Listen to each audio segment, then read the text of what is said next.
3, 2, 1. Guys, welcome back. It's time to tie up a trace, I think. It's going to be a very simple trace, very easy to tie trace. I'm going to make this video as easy as I can to follow along to, but first let me apologise about the shadows. I've tried everything to sort of eliminate it, and no matter where I sit, I'm getting shadows over the area that I'm working, so apologies. This trace that we're going to tie is going to be perfect for your float fishing, your ledger fishing, or if you're combining both like I do, your float ledgering. So what we're going to need is we're going to need some trebles.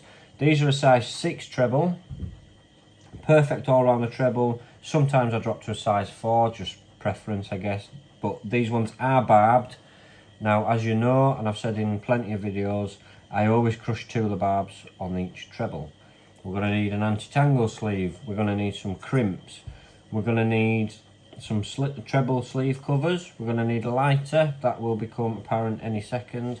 We're going to need cutters, swivel, we're going to need some sort of trace tie material. My choice is the Fox 49 strand. Brilliant piece of kit, but this is what we need the lighter for. And we're also going to need some crimping pliers. So I'm going to move that out of the way because I've already cut a piece. You know, we've cut off a good decent length. You don't want to cut yourself short. Now, lighter. You need to heat this up to cut it. If you don't heat it up, if you don't apply heat, it is going to fray. If it frays, it's not going to go through the crimp. So I'll just quickly show you and cut off a tag end bit. So we're going to heat it up till it changes colour like so. Okay. And then we're going to get the cutters and cut it. Perfect cut every time, but you must heat it up. Kids, if you're, you know, it's not safe, you're going to burn yourself, please get an adult to help you. Now the 49 strand comes with its own crimps, so obviously we're going to be using those, and that's what we're going to start with. We're going to start with putting a crimp on, if I can get one out of the box.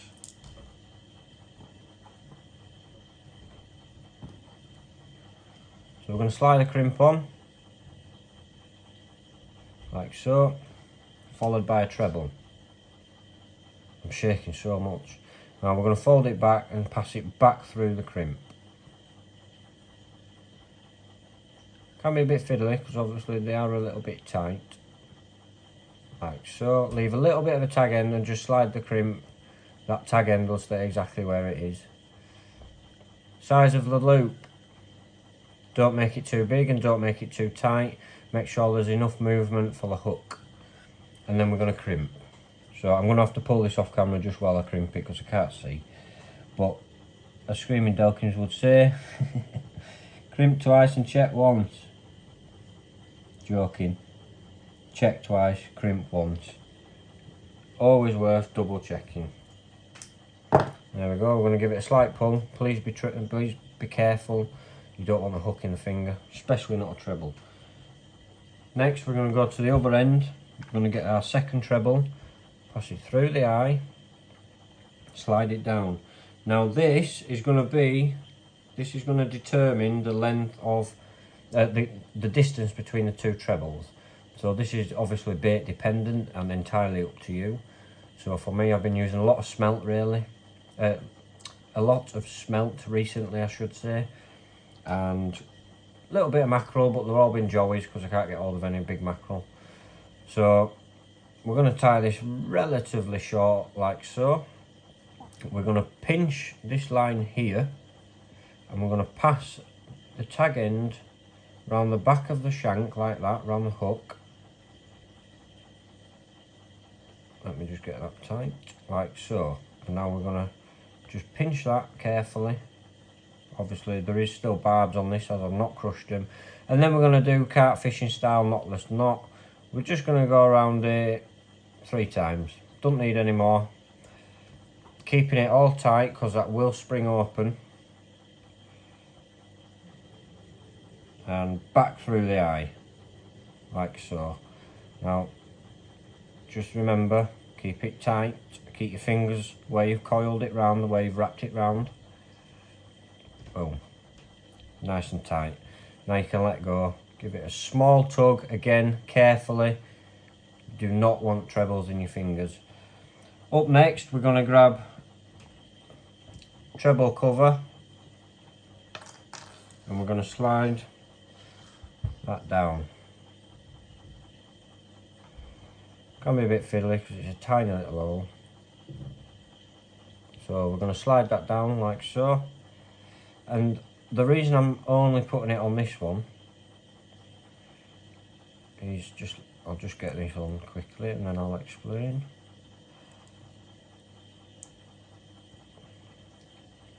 Like that. So the reason I only put a cover on this one is because this one's crimped. It's not going to untangle. It's very rarely going to slip. This one, you know, there is a very small chance, granted, but there is always that small chance that it could unwrap, come slack, anything like that. Anything that's going to possibly aid in me losing a fish, I want to eliminate as many possibilities as I can, and that's why I chuck that one.